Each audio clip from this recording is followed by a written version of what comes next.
Well, what these studies did is they took groups of patients and they split them in half. So some people got a placebo and some got a multivitamin. And then they looked to see if you took the multivitamin, were you less likely to get dementia? The other study said, were you less likely to have a heart attack? And in both studies, they said, no, you weren't. The multivitamin did not help protect you against dementia and did not help to protect you against having a heart attack. Now, well, like every study, these studies are not perfect, but many experts are saying they really, really indicate that perhaps, multivitamins aren't good for these two things. Well, are multivitamins good for anything?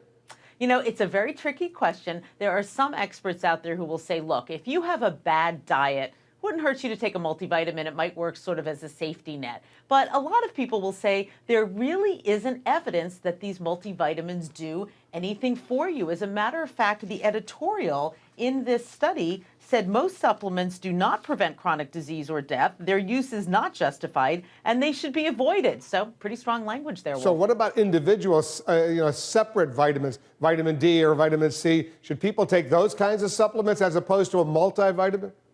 There are individual supplements that might be useful. For example, folic acid for a pregnant woman. There's lots of evidence that women really ought to be taking that if they're planning a pregnancy or even if they're just of childbearing age. So there's some individual vitamins that might be good for individual people, for individual purposes, but it's the multivitamin, I think, that a lot of people have a lot of doubt about. So the bottom line, Elizabeth, people will say, is it a waste of money to buy those those kinds of vitamins?